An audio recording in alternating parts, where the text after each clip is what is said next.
আগেও বলা হয়েছে, আজকেও বলা হচ্ছে, সেটি হলো যেটা হচ্ছে বর্তমান সময়কে সামনে রেখে অপরাধ এবং আত্মসাৎ। অপরাধ এবং আত্মসাৎ এ বিষয় সম্পর্কে কোরআন এবং সহিহ হাদিস ভিত্তিক আলোচনাগুলি করা হবে। ওমা তৌফিক ইল্লা বিল্লাহ। অপরাধ ও অপরাধজনিত কাজের মধ্যেই একটি বিষয় হচ্ছে আত্মসাৎ। এ বিষয় সম্পর্কে আলোচনা করা হবে। ওমা তৌফিক ইল্লা বিল্লাহ। সম্মানিত উপস্থিতি, প্রাসঙ্গিক কথা হচ্ছে মানুষকে আল্লাহ রাব্বুল আলামিন আপন হাতে নির্মাণ করে সৃষ্টি করেছেন এবং জমিনে তাদেরকে প্রয়োজন মাফিক জীবন যাপনের জন্য সুযোগ করে দিয়েছেন এবং তাদেরকে হক এবং বাতিলের দুটি পথ বাতলিয়ে দিয়েছেন। হক এবং বাতিলের মধ্য থেকে যে কোনো একটি গ্রহণের স্বাধীনতা দিয়েছেন। কোনটি হক কোনটি বাতিলের পথ জানিয়ে দিয়েছেন এবং তুমি স্বাধীনতা দিয়েছেন তুমি কোনটা মানবেন। তিনি মানুষের জীবন যাপনের জন্য পাশাপাশি মরণ সৃষ্টি করেছেন, মৃত্যু সৃষ্টি করেছেন এবং জীবন এবং মৃত্যুর মাঝখানে লম্বা একটা হায়াত, লম্বা একটা ব্যবধান দিয়েছেন, একটা সময় দিয়েছেন। জীবন যাপনের মাঝে এই ব্যবধানের মূল লক্ষ্য নির্ধারণ করে দিয়েছেন, তাদের পরীক্ষা করবেন। এই জীবন এবং মরণের মধ্যে, এই ব্যবধানের মধ্যে লক্ষ্য নির্ধারণ করে দিয়েছেন যে তাদের পরীক্ষা করবেন কে জীবন মরণের মধ্যবর্তী সময়ে সর্বোত্তম আমলকারী। পৃথিবী নামক স্থানটি মানুষের জন্য পরীক্ষার স্থান। কর্মময় জীবনের শেষে হাসরের ময়দানে চূড়ান্ত হিসাব পেশ করতে হবে। কাউকে সেদিন ছাড় দেওয়া হবে না এবং তবে আল্লাহ পাক চান তা ভিন্ন কথা। হিসেব হবে পার্থিব জীবনের কৃত আমলের। তিনি যে বিধিবিধান দিয়েছেন সে অনুযায়ী যারা জীবন যাপন করবেন তারা সেদিন সফলতা লাভ করবে এবং তারা চূড়ান্ত হিসাবের পর অবর্ণনীয় বর্ণাতীত মহা সুখের জান্নাত লাভে ধন্য হবে। যারা তার দেওয়া বিধিবিধান অনুযায়ী জীবন যাপন করবে না তারা ব্যস্ততার নিমজ্জিত হয়ে যাবে। বিচার দিবসের চূড়ান্ত হিসাব হবে মহা কষ্টের। বিচার দিবসের চূড়ান্ত হিসাবে পর মহা কষ্টের জাহান্নামের আগুনে নিক্ষিপ্ত হবে। সেদিন তাদের সাহায্য করার জন্য কেউ আসবে না, কারণ দুনিয়ার আমলের পর পর্ব শেষ হয়ে গেছে। সেদিন শুধু হিসাবের পালা, হিসাবের দিন। সেদিনকে লক্ষ্য রেখেই যারা ভালো মানুষ, যারা অপরাধী, যারা এরূপ ফলের অপরাধীদেরকে জাহান্নামে দেবেন তারা মুসলিম হয়েও প্রথম পর্যায়ে তারা জান্নাতে যেতে পারবে না। তারা কৃতকর্মের অপরাধের দরুন প্রথমে জাহান্নামের কঠিন সাজা ভোগ করবে। তাদের অপরাধ অনুযায়ী জাহান্নামের সাজা ভোগ করার পর কিন্তু ভালো আমলের জন্য জান্নাতে প্রবেশের সুযোগ পাবে। আলহামদুলিল্লাহ।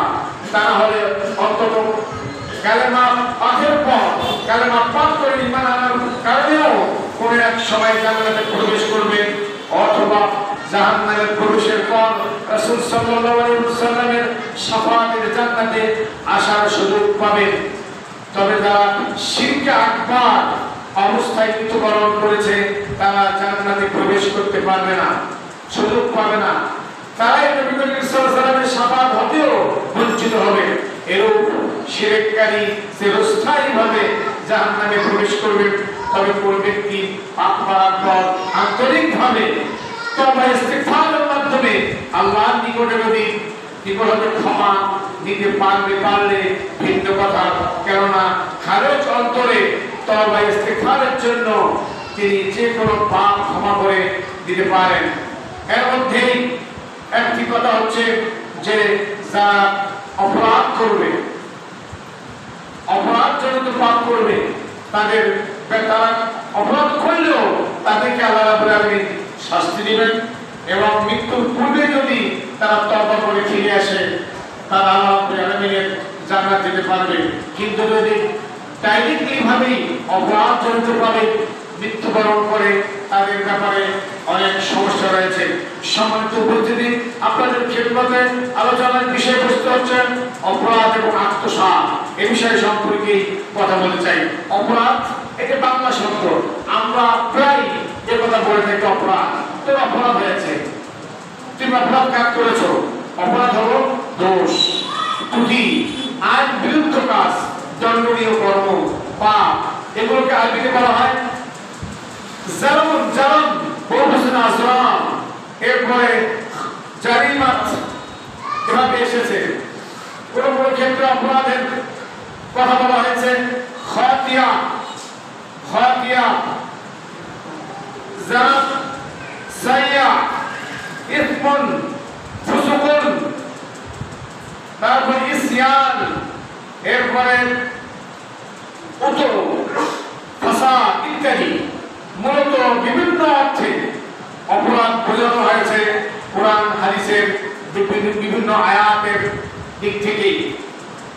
বলা যেতে পারে যে সকল কর্ম কথা ইসলামের দৃষ্টিতে নিষেধ এবং যে সব কর্মকাণ্ডের জন্য দরুন পাপ লেখা হয় এবং শাস্তির মুখোমুখি হতে হয়, শাস্তি, হুকুম, শাস্তি, ধমক, লানতের মুখোমুখি হতে হয়, তাই সেগুলো হচ্ছে অপরাধ, পাপজনিত কাজ। তবে অপরাধের গতি প্রকৃতি বা ধর্ম অনুযায়ী একাধিক শ্রেণীতে বিভক্ত হয়েছে। কোরআন এবং সুন্নাহর দৃষ্টিতেই অপরাধ কি এ সম্পর্কে কোরআন এবং হাদিসে আল্লাহ রাব্বুল আলামিন বিভিন্ন আয়াতের মধ্যে বলছেন যে হাদিসে এবং কোরআনে এসেছে অপরাধ কি জিনিস, অপরাধ কি জিনিস। আর নওয়াইসিন সামান, নওয়াইসিন সামান থেকে বর্ণিত আল আনসারী বলেন, এখন আমি রাসূল করিম সাল্লাল্লাহু আলাইহি ওয়াসাল্লামের কে নেকি এবং অপরাধ পাপ সম্পর্কে জিজ্ঞেস করলাম। তিনি বললেন সাআলতু রাসূলুল্লাহ সাল্লাল্লাহু আলাইহি ওয়াসাল্লাম আনিল বিররি ওয়াল ইথম, নেকি এবং অপরাধ কি আমি এই বিষয়ে জিজ্ঞেস করলাম। সাআলতু, আমি জিজ্ঞেস করলাম। ফাকাল, তিনি বললেন আল বিররু হুসনুল খালকি, তিনি বললেন সেটা হচ্ছে নেকি হলো, আল বিররু নেকি হলো, হুসনুল খালক উত্তম চরিত্র। আলহামদুলিল্লাহ। এরপরে প্রশ্ন হলো আল ইসম, ইসমটা কি? ইসমুন, অর্থাৎ পাপ, অপরাধ হলো কি? অপরাধটা হলো যে কাজ তোমার অন্তরে সংশয় বা খটকা সৃষ্টি করে, অন্তরের মধ্যে বাধা সৃষ্টি করে, অন্তরের মধ্যে যেটা অন্যায়, এটা অবিচার এই সৃষ্টি করে, সেটা হচ্ছে সৃষ্টি করে এবং ওই কাজ তুমি সমাজে প্রকাশ হওয়া উৎসর্গ করো, সেটা হচ্ছে ইসমুন, সেটা হচ্ছে পাপ, গুনাহের কাজ। সমাজের মধ্যে যদি অন্যায়, অবিচার, হত্যা, কাটাকাটি, মারামারি, মানুষকে হত্যা, সকল বিষয়ে যদি হয়ে থাকে এগুলোকে অপরাধ, এগুলোকে গুনার কাজ বলে আখ্যায়িত করা হয়েছে। এই কাজ ব্যক্তিগত দিক থেকে হতে পারে, এই অন্যায় কাজ ব্যক্তিগত আক্রোশে হতে পারে অন্যের প্রতি, অথবা রাষ্ট্রীয়ভাবে হতে পারে, সেগুলো অন্যায়। উভয় দিক থেকে সম্মানিত উপস্থিতি, অপরাধকে ছোট বা তুচ্ছ মনে করা, অবহেলা করা উচিত নয়, সেটা বড় হোক আর ছোট হোক। কেননা বিন্দু বিন্দু পানি জলেই সিন্ধুতে রূপ নেয়, তা চিরন্তন সত্য। অনুরূপ ছোট পাপ ভয়ঙ্কর রূপ ধারণ করবে, তা কিছুতেই করার থাকবে না। তাই অপরাধকে তুচ্ছ মনে, অপরাধকে তুচ্ছ না ভেবে সাবধান থাকতে হবে। নবী করিম সাল্লাল্লাহু আলাইহি ওয়াসাল্লাম জোর তাগিদ দিয়েছেন। অপরাধ হচ্ছে সেটাই, আপনি অপরাধ হলো মানুষকে আপনি অন্যায়ভাবে গালিগালাজ করলেন, অন্যায়ভাবে আপনি তাকে ধমক দিলেন, আপনি ক্ষমতার ধমক দিলেন, অথবা টাকা আছে আপনার ধমক দিলেন। বিভিন্ন অপরাধ হচ্ছে কবিরা গুনাহ। কবিরা গুনাহ তো ইসমুন আওয়াসিম, পাপজনিত কাজ। সম্মানিত উপস্থিতি, এজন্যই আল্লাহ রাব্বুল আলামিন কোরআনে কারিমের বিভিন্ন আয়াতে অপরাধীর শাস্তির কথা তুলে ধরেছেন। আল্লাহ রাব্বুল আলামিন বলছেন অপরাধীরা কিয়ামতের ময়দানে তারা কঠিন অবস্থায় উঠবে। আল্লাহ রাব্বুল আলামিন বলছেন সূরাতুল আর-রাহমান বলছেন ইউরাফুল মুজরিমুনা বিসীমাহুম ইউখাযু বিন-নাওয়াসি ওয়াল আকদাম। অপরাধীদেরকে পরিচয় পাওয়া যাবে, তাদের লক্ষণটা হবে এই, তাদেরকে আল্লাহ রাব্বুল আলামিন পাকড়াও করা যাবে, পাকড়াও করবেন মাথার সামনে চুল এবং পা ধরে। সেদিন অপরাধীদেরকে মাথার চুল এবং পা ধরে তাদেরকে নিয়ে আসা হবে, পাকড়াও করা হবে। আল্লাহ রাব্বুল আলামিন অন্য আয়াতের মধ্যে বলছেন আমতাজুল ইয়াওমা আইয়ুহাল মুজরিমুন আলাম আহাদ ইলাইকুম ইয়া বানি আদম আল্লা তা'বুদুশ শাইতান ইন্নাহু লাকুম আদুউম মুবিন। সেদিন বলা হবে, হে অপরাধীরা, আজ তোমরা আলাদা হয়ে যাও। হে আদম সন্তান, আমি কি তোমাকে নির্দেশ দেই নাই? আমি কি তোমাদের বলি নাই তোমরা শয়তানের ইবাদত করো না? তোমরা শয়তানের ইবাদত করো না, কারণ তোমাদের প্রকাশ্য শত্রু হচ্ছে শয়তান। তোমরা শয়তানের ইবাদত করেছিলে, তোমরা শয়তানের আনুগত্য করেছিলে, আজ তোমরা অপরাধী হয়ে উঠেছো। এরপরে আল্লাহ রাব্বুল আলামিন অন্য আয়াতের মধ্যে বলছেন সূরাতুর রুম আয়াত নম্বর 12 তে বলছেন ওয়া ইয়াউমা তাকুমুস সাআতু ইবলিসাল মুজরিমুনা ওয়া লাম ইয়াকুল লাহুম মিন শুরাকাইহিম শুফাআউ ওয়া কানু বিশুরাকাইহিম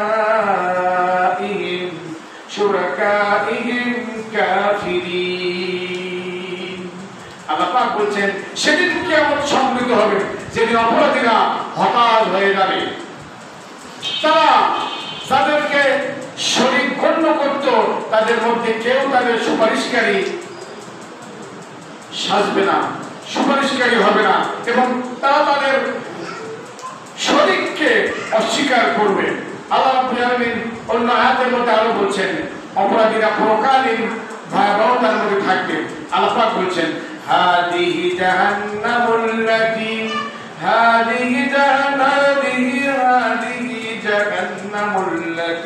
ইউকাযযিবুনা বিহাল মুজরিমুন ইয়াতুফুনা বাইনাহা ওয়া বাইনা হামীমিহা। এটাই সেই জাহান্নাম যাদেরকে অপরাধীরা মিথ্যারোপ করত, সেটাই সে জাহান্নাম, অর্থাৎ সেই জাহান্নাম যাকে অপরাধীরা মিথ্যারোপ করত। তারা জাহান্নামের আগুন ফুটন্ত পানির মধ্যে ঘোরাঘুরি করবে। আল্লাহ রাব্বুল আলামিন অন্য আয়াতের মধ্যে আরো বলছেন আযারুল মুজরিমুনা আন-নার ফাযুরান্নাহুম আন্নাহুম মুতিউহা ওয়া লাম ইয়াজিদু আনহা মুসরাফিন। এখানে বলা হয়েছে অপরাধীরা আগুন দেখতে পাবে, তারা মনে করবে তাদের পতিত হবে, কিন্তু সেখান থেকে ফিরে আসার কোনো সুযোগ থাকবে না। অপরাধীরা হবে জালিম, অপরাধীরা হচ্ছে বড় জালিম। আল্লাহ রাব্বুল আলামিন বলছেন فمن أظلم ممن افترى على الله كذبا أو كذب بآياته إنه لا يفلح المجرمون। আল্লাহ পাক বলছেন তার চেয়ে বড় জালিম কে হতে পারে, তার চেয়ে বড় কি হতে পারে, জালিম কে হতে পারে, যে মিথ্যা রচনা করেছে এবং আল্লাহর নামে চালিয়ে দেয়, অথবা আল্লাহর আয়াত সমূহকে মিথ্যার ঘোষণা করে দিয়েছেন। নিশ্চয় অপরাধীরা সফল কাম হবে না।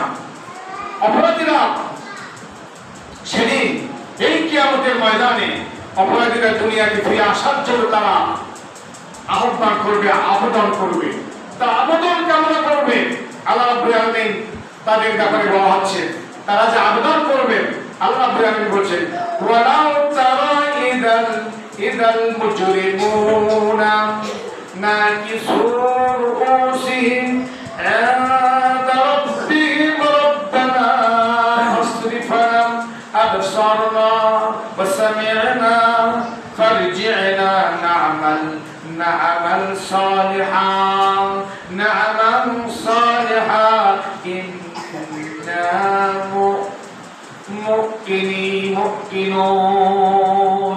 আল্লাহ রাব্বুল আলামিন বলেন তুমি দেখতে পাবে অপরাধীরা তাদের প্রতিপালকের সামনে মাথা নিচু করে দাঁড়িয়ে থাকবে আর বলবে, সেদিন কিয়ামতের মাঠে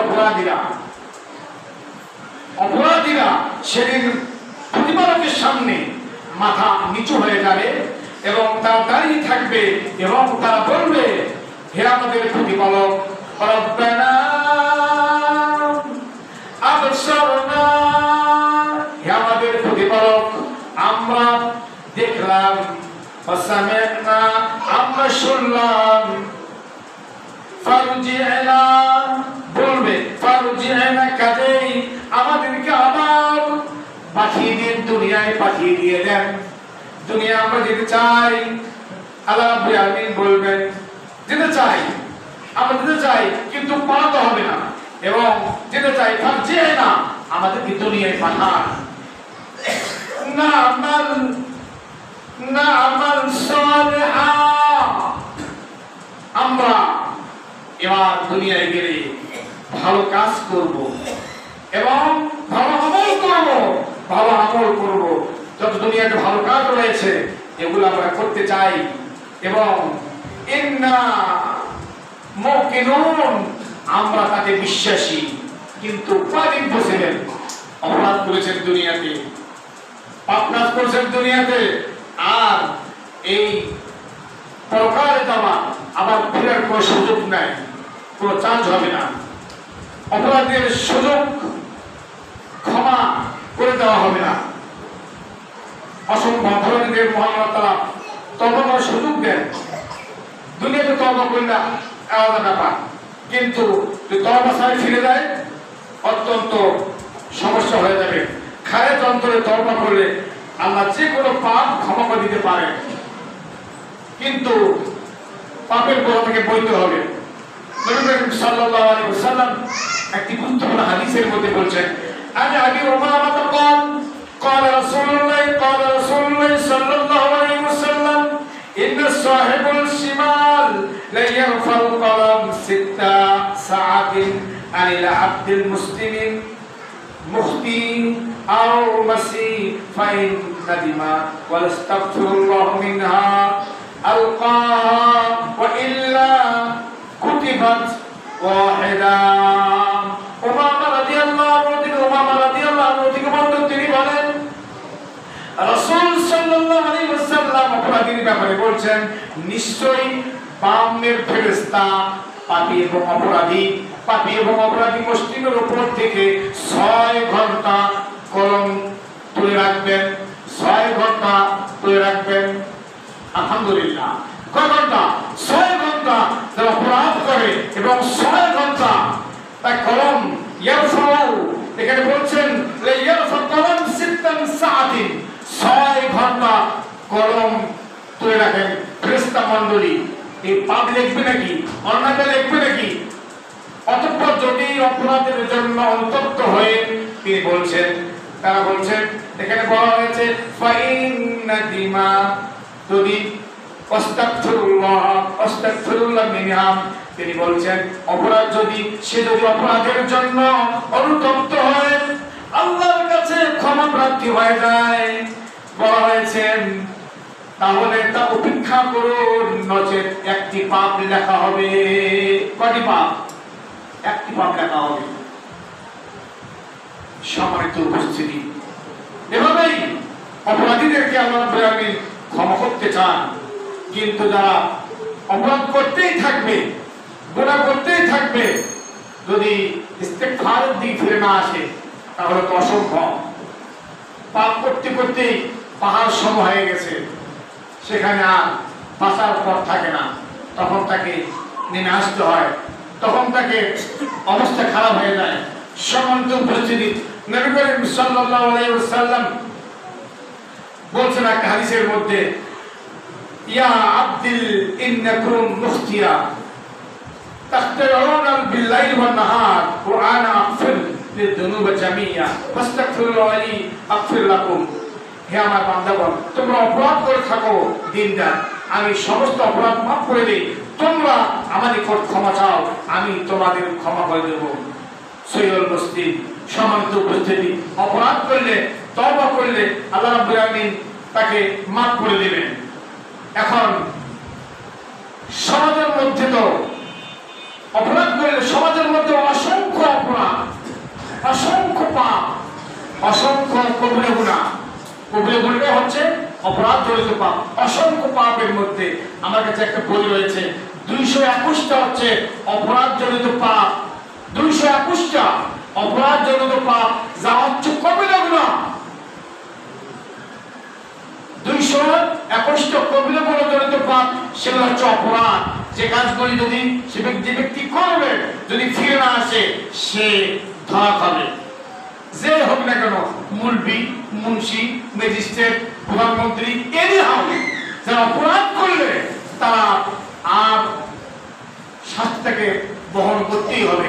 অপরাধ জড়িত পাপ, অসংখ্য পাপ রয়েছে, অপরাধ জড়িত অসংখ্য কবিরা গুনাহ। তার মধ্যে আমি একটা বলবো, তার মধ্যে একটা হচ্ছে অন্যের বা রাষ্ট্রীয় সম্পদ আত্মসাৎ করা। কি বললাম? অন্যের বা রাষ্ট্রীয় সম্পদ আত্মসাৎ, যেভাবে হোক না কেন, যারা অন্যের হোক, ব্যক্তিগত হোক, ব্যক্তিগত সম্পদ আছে, সে অন্যায় করেছে, থেকে করে কামাই করছে, কিন্তু আমি যদি খয়রাত যা, আমি যদি অন্যায় করে এটা নিয়ে নিই, এটা অপরাধ হবে, তাকে ক্ষমতাটি দেখতে হবে। বলছিলাম অন্যের বা রাষ্ট্রীয় সম্পদ আত্মসাৎ করা, এটা হচ্ছে পাপ। অন্যের সম্পদ, প্রধানমন্ত্রী দায়িত্ব দেওয়া হয়েছে, তুমি এটা সম্পদ রক্ষা করো, সে যদি ভক্ষণ করে সেও পাপী, ঠিক কিনা করো? সব পাপের মধ্যে সে অপরাধ যদি পাপ করেছে। মানুষকে রক্ষা করা, মানুষকে তাকে রক্ষা করা, তার হেফাজত করা, তার দায়িত্ব রক্ষা করা, আমার দায়িত্ব না রেখে যদি আমি হত্যা করি, হত্যার জন্য হুমকি দেই, হত্যার জন্য তাকে শিশুরি দেই বা তাকে মর্যাদা দেই, সেটা অপরাধ। ব্যক্তিগত হোক, রাষ্ট্রীয় হোক, অন্যের বা রাষ্ট্রীয় সম্পদ আত্মসাৎ করা, এটা অপরাধ। বিভিন্ন অপরাধের মধ্যে আমরা ডুবে আছি, দুনিয়ার মানুষ ডুবে রয়েছে।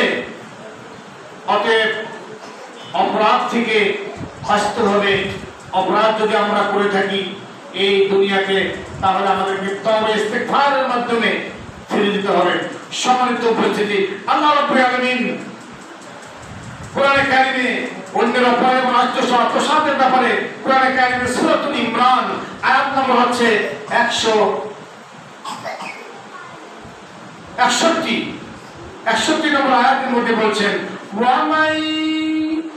وَمَن يَقُلْ يَأْتِ بِمَا وَلَّى يَوْمَ الْقِيَامَةِ ثُمَّ مما كسبت সূরা ইমরান আয়াত নম্বর 161 আল্লাহ রাব্বুল আলামিন বলেন যে ব্যক্তি যে লোক খেয়ানত করবে কিয়ামতের দিন সে যে লোক খেয়ানত করবে দায়িত্ব পেয়েছে দায়িত্বের মধ্যে রয়েছে খেয়ানত করবে সে কিয়ামতের দিন সে খেয়ানত করা বস্তু নিয়ে উপস্থিত হয়ে যাবে আপনি একটা চেয়ারম্যান আপনার কাছে সম্পদ জমা রয়েছে রাষ্ট্রীয় মাল রয়েছে সমাজের মাল রয়েছে আপনি এটা ভক্ষণ করেছেন এই টাকা নিয়ে এই সম্পদ নিয়ে কিয়ামতের ময়দানে সুম্মা তুওয়াফা কুল্লু নাফসিন বিমা নাফসিন মা কাসাবাত প্রত্যেককে পরিপূর্ণভাবে যা উপার্জন করেছে তা নিয়ে কিয়ামতের ময়দানে উঠবে রাসূল করিম সাল্লাল্লাহু আলাইহি ওয়াসাল্লাম সহিহ বুখারী সহিহ মুসলিম 1151 মুসলিমে এসেছে 380 রাসূল সাল্লাল্লাহু আলাইহি ওয়াসাল্লাম বলেছেন মা মিওয়াল ইয়ালি রাইয়াতাম মিনাল মুসলিমিন ইয়ামুতু ওয়া হুয়া গাশলাহুম ইল্লা হারামাল্লাহু আলাইহিল জান্নাহ কোন ব্যক্তি মুসলিমের দায়িত্ব গ্রহণের পর খেয়ানত অবস্থায় মারা গেল আল্লাহ তার জন্য জান্নাত হারাম করে দিয়েছেন এজন্যই আমাদের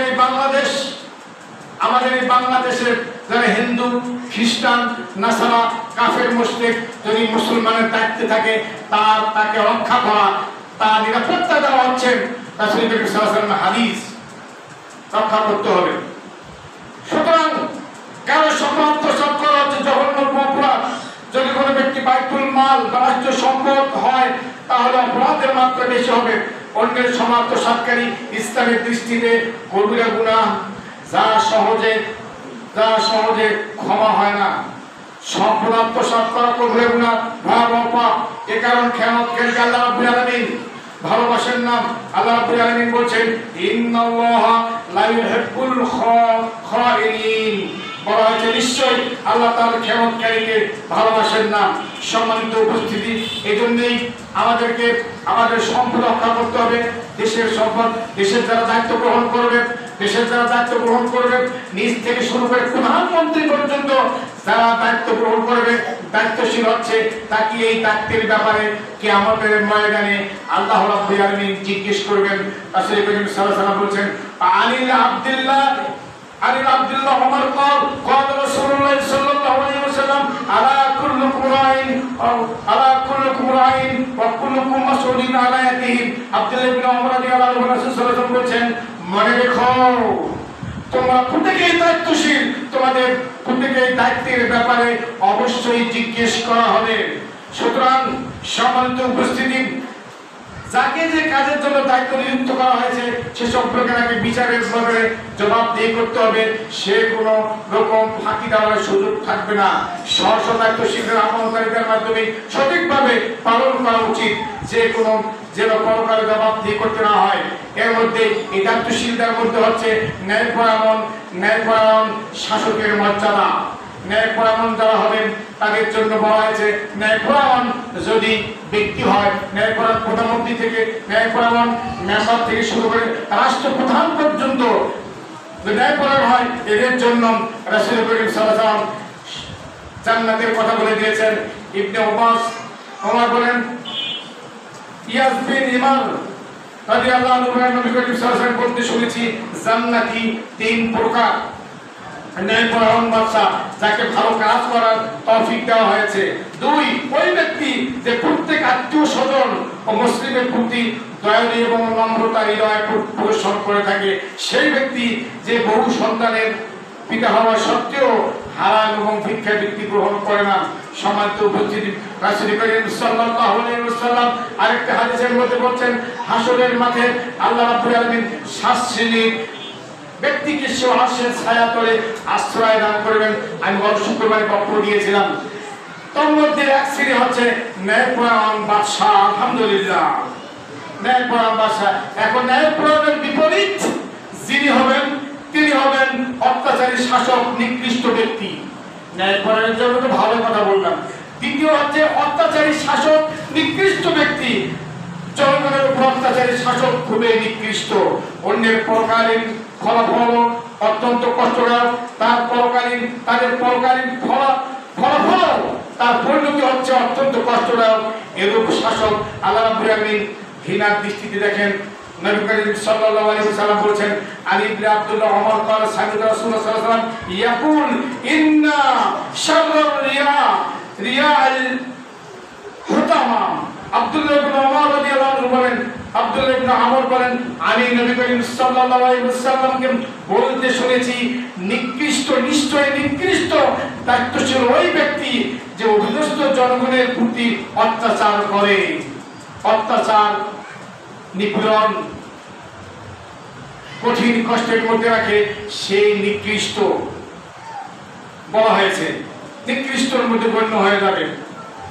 এবং কিয়ামতের ময়দানে তাদের জন্য, তাদের ব্যাপারে বলা হয়েছে, আনাবি হরায়রা রাদিয়াল্লাহু তাআলা আনহু قال قال رسول الله صلى الله عليه وسلم ثلاثة لا يكلم الله يوم القيامة ولا يزكيهم ولا ينظر إليهم ولهم عذاب عليم شهر رازن وملك كذاب وعائل مستكبر। তিনি বলছেন, রাসূল সাল্লাল্লাহু আলাইহি ওয়াসাল্লাম বলছেন, তিন ব্যক্তির সাথে কিয়ামতের দিন আল্লাহ রাব্বুল আলামিন কথা বলবেন না, কথা তিনি বলা বন্ধ করে দেবেন, তাদের গুনাহ থেকে পবিত্র করবেন না, তাদেরকে পবিত্র করবেন না, তাদের ভক্তি তাকাবেন না, তাদের জন্য কঠোর শাস্তির কথা বলা হয়েছে। এরা হলো কোন ব্যক্তি? এরা হলো বুড়ো ব্যভিচারী। বুড়ো মানুষ ব্যভিচার করে, পাপ কাজ করে, মিথ্যাবাদী শাসক, মিথ্যাবাদী রাষ্ট্রপ্রধান ও অহংকারী দরিদ্র ব্যক্তি। অধীনস্থদের উপর অত্যাচারী শাসক ব্যক্তি, নিকৃষ্ট দায়িত্বশীল, এরূপ শাসকের উপর আল্লাহ তাআলা রহম করেন না, তার উপর কঠোরতা আরোপ করেন এবং তার সাথে তিনি বিচারের দিনে রহমতের দৃষ্টি তাকাবেন না, কথাও বলবেন না। তাদের জন্য রয়েছে কঠিন শাস্তি, কঠিন পাপের কথা এসেছে। এর মধ্যে যারা অত্যাচার করবে, যে শাসক, তার জন্য কঠিন শাস্তির কথা বলা হয়েছে। এর মধ্যে এসেছে আত্মসাৎকৃত ব্যক্তি, আত্মসাৎকৃত বস্তু নিয়ে কিয়ামতের ময়দানে উঠবে। আমি কোরআন কারীমের আয়াত আগে বলছি, আবার বলছি, নবী করিম সাল্লাল্লাহু আলাইহি ওয়াসাল্লাম জন্য বলা হয়েছে, নবীজি বলছেন কিয়ামতের ময়দানে শাস্তির মধ্যে পূর্ণ হয়ে যাবে। কোন নবীর জন্য শোভনীয় নয় খেয়ানত করবেন। যে লোক খেয়ানত করবে, সে কিয়ামতের দিন সেই খেয়ানতের বস্তু নিয়ে কিয়ামতের ময়দানে উঠবে। প্রত্যেককেই পরিপূর্ণভাবে যা সে অর্জন করেছে তার প্রতি কোনো অন্যায় করা হবে না। সম্মানিত উপস্থিতি, একটি গুরুত্বপূর্ণ হাদিস বিশ্বনবী সাল্লাল্লাহু আলাইহি ওয়াসাল্লাম তিনি 1400 বছর আগেই এটা জানিয়ে দিয়েছেন। তিনি বলছেন, আলী ইবনে আমিরা বলেন, রাসূল সাল্লাল্লাহু আলাইহি ওয়াসাল্লাম বলছেন, আমি যাকে তোমাদের কোন ব্যক্তি দায়িত্বশীল করি, অতঃপর সে পরিমাণ বস্তু বা তার চেয়ে বেশি সম্পদ আত্মসাৎ করলো, দায়িত্বশীল বানালাম এবং সে আত্মসাৎ করলো, এটাই সে খেয়ানত। কিয়ামতের দিন সে বস্তু নিয়ে উপস্থিত হবে। দায়িত্বশীল বানানো হয়েছে, দায়িত্ব আপনি সঠিকভাবে পালন করেন নাই, আপনি হেরফের করেছেন, আত্মীয় দিকে দেখেছেন, নিজের দলের দিকে দেখেছেন।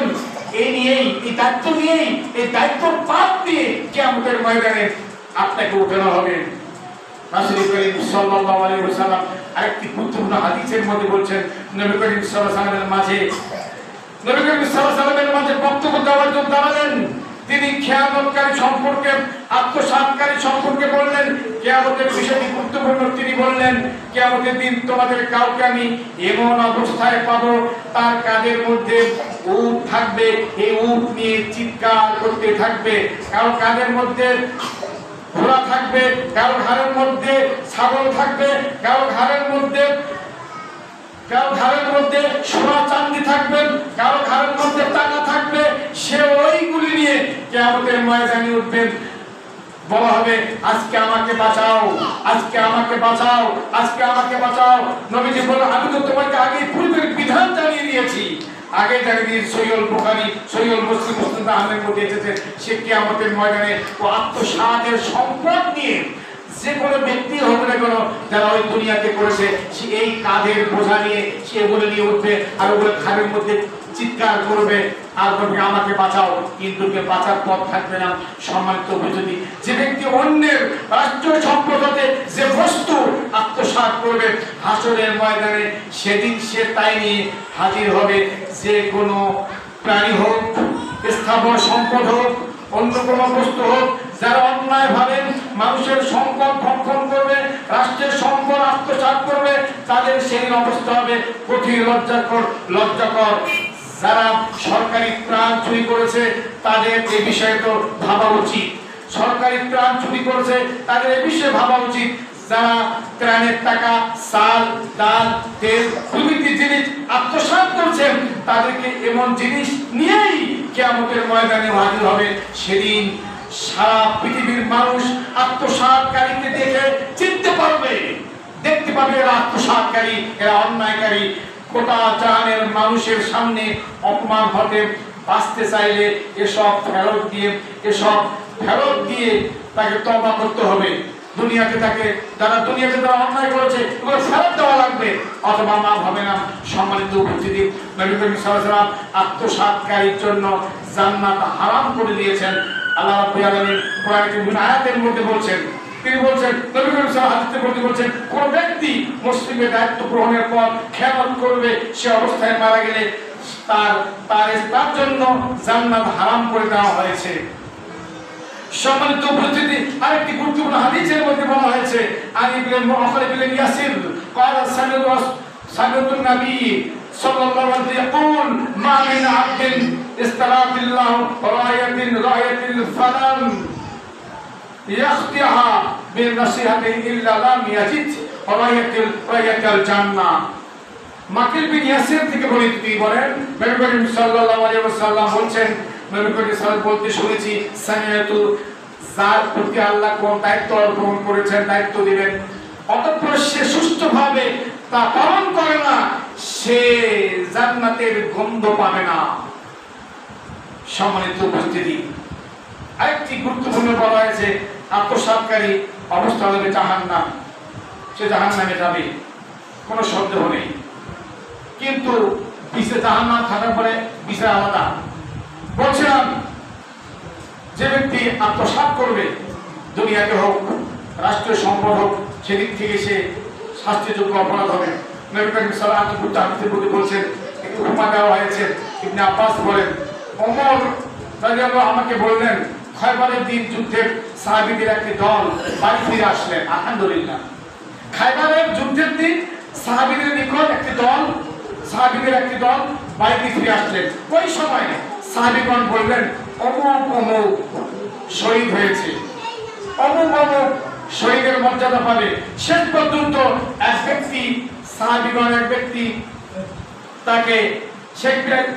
এক ব্যক্তিকে সাহাবীগণ শহীদ বললেন, বলতে বলতে অমুক শহীদ হয়েছে, সে জান্নাতে যাবে। এক ব্যক্তি বললেন সে শহীদ হবেন, সে শহীদ পাবেন, শহীদের মর্যাদা পাবেন। রাসূলুল্লাহ সাল্লাল্লাহু আলাইহি ওয়াসাল্লাম বলছেন, সে কখনো নয়, সেও শহীদ হয়েছে। নবীজি বলেন, তার ব্যাপারে বলছেন, সে শহীদ নয়, সেও জাহান্নামে যাবে। কারণ আমি তাকে জান্নাতের দেখছি, আমি তাকে জাহান্নামে দেখেছি, সে একটি চাদর অথবা এক ধরনের পোশাক আত্মসাৎ করেছে। এই নিয়ে সে ব্যক্তি শহীদ হলেও তার সমস্যা রয়েছে। সম্মানিত উপস্থিতি, আরেকটি হাদিসের মধ্যে এ ধরনের অনেক দৃষ্টান্ত, অনেক উপমা দেওয়া হয়েছে। এজন্য আমাদেরকে লক্ষ্য রাখতে হবে।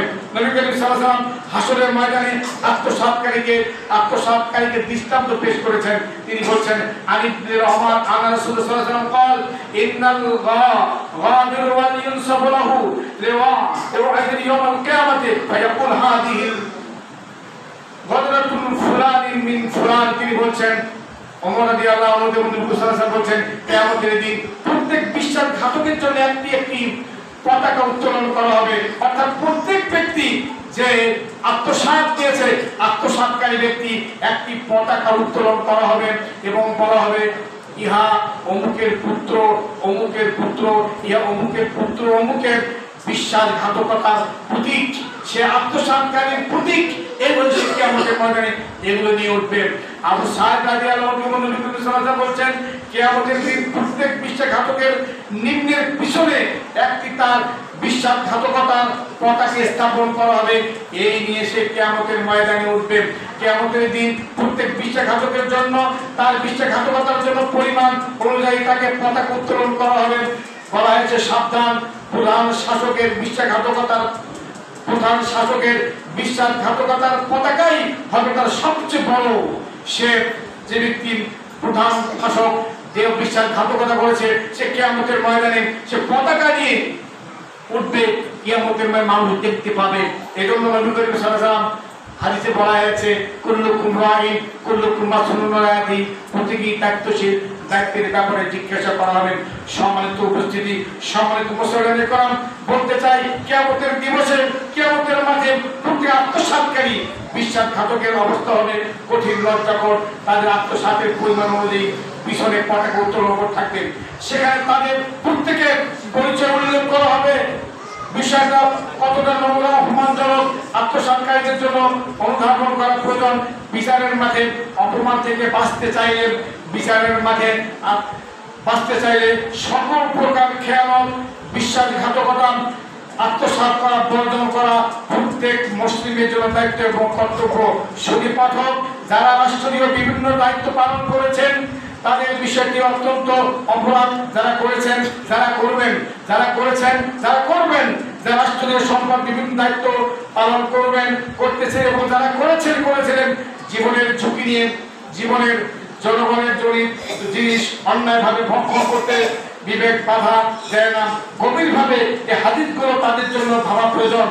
সামান্য সুখ যেন আজীবনের কান্নায় রূপ না নেয়, সময় থাকতে সকলে সাবধান হয়ে যায়। বিগত সরকার যা করেছে, আল্লাহ রাব্বুল আলামিন তাদের ব্যাপারে ইনশাআল্লাহ বুঝবেন। বর্তমান যারা আমরা আছি, আমরা যারা দায়িত্বশীল গ্রহণ করব, আমাদের মেম্বার চেয়ারম্যান হব, আমাদেরকে বিশেষভাবে ক্ষমার দৃষ্টিতে প্রত্যেক মানুষদেরকে দেখবেন। নবী করিম সাল্লাল্লাহু আলাইহি ওয়াসাল্লাম মক্কা বিজয় করেছিলেন, তিনি প্রথম পর্যায়ের লোকদেরকে তিনি ক্ষমা করে দিয়েছেন। আমাদেরকে আমাদের ইসলামী ফাউন্ডেশন কর্তৃক ঘোষণা দেওয়া হয়েছে যে লোকটা যাতে করে অন্যায় বিচার না হয়। যারা করেছে তাদেরকে পাপের প্রধান তারা ভোগ করেছেন, ভোগ করবে কোনো শব্দ অবকাশ নেই। সম্মানিত উপস্থিতি, যাতে করে আমরা এই দেশটাকে সুন্দরভাবে সাজিয়ে নিতে পারি, সুন্দরভাবে গঠন করতে পারি, যেন আমরা পরস্পরের মধ্যে হিংসা, বিদ্বেষ, কাটাকাটি, মারামারি না করি।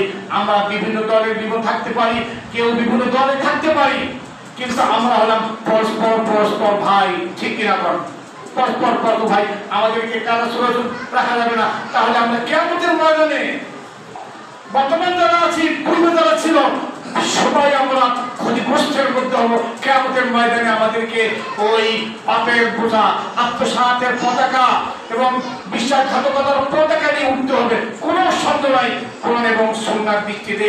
আবু হুরায়রা রাদিয়াল্লাহু আনহু বলেন, রাসূলুল্লাহ সাল্লাল্লাহু আলাইহি ওয়াসাল্লাম বলেন, কেউ কারো প্রতি যদি সম্মানের ব্যাপারে, কোনো কিছুর ব্যাপারে অত্যাচার করে থাকেন, তাহলে প্রত্যেকেই আজকে সেজন্য সমাধান করে নিয়ে নেয়। ওই দিন আসার পূর্বে, যেদিন তার নিকট কোনো অর্থ সম্পদ থাকবে না, ওই দিন সৎ আমল থাকলে অন্যায় পরিমাণ নেওয়া হবে। যদি কোনো ব্যক্তি দুনিয়াতে কোনো অপমান করেছে, সম্মান করেছেন, অপমান করেছে, তার সম্পদ ভক্ষণ করেছে, তাকে হুমকি দিয়েছে, তাকে কিয়ামতের ময়দানে তাকে আমলনামা দেওয়া লাগবে। আর যদি সৎ আমল না থাকে, তার পাপগুলো নিয়ে অপরাধীর উপর চাপিয়ে দেওয়া হবে। সহিহ মুসলিম, মুসনাদ আহমদ, সহিহ ইবনে হিব্বান, সহিহ তারগিব হাদিসটি এসেছে। সম্মানিত উপস্থিতি, এজন্য বলতে চাই আমরা পরস্পর ভাই আমাদের থাকতে হবে।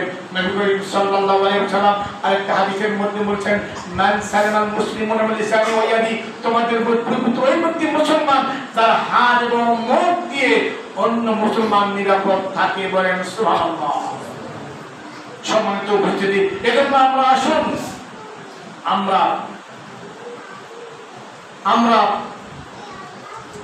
পরস্পর সৌহার্দ্যপূর্ণ ব্যবহার, সৌহার্দ্যপূর্ণ আচরণ নিয়ে জীবনযাপন করি। তাহলে আমাদের জন্য কল্যাণকারী হবে। অপরাধ যারা করেছে অপরাধের শাস্তি তারাই ভোগ করবে। কিন্তু আমরা যারা সমাজে বসবাস করি আমাদের মধ্যে কোনো কাটাকাটি, মারামারি, অন্যায়, অবিচার এগুলো করা যাবে না। তাহলে আমরা কি আমরা উঠে উঠবো। অনেকে বলবো যে হয়তো রাষ্ট্রীয় সম্পদ ভক্ষণ করেছে বা আমরা করেছে, সে অন্যায় করেছে, আমরা খাইলে অন্যায় নিলে কি অপরাধ বলছে না, তার জবাবদিহি করবেন। আমি যে খারাপ তার আমি অন্যায় করলাম, তাহলে অন্যায় করলাম, আমার তো কেমতের মাঝে আমার তো জবাবদিহি করতে হবে, আমি বই যাবো কোথায় এখন, ঠিক আছে। এজন্য আসুন আমরা হলাম পরস্পর মুসলিম, আমরা পরস্পর বিভিন্ন দলে থাকতে পারি, কিন্তু আমরা তো মুসলিম দাবি করি। এজন্য আমাদের অবশ্যই সৌহার্দ্য ভাব, সৌহার্দ্য মনোভাব, সৌহার্দ্য আকীদা, সৌহার্দ্য কথা থাকা উচিত।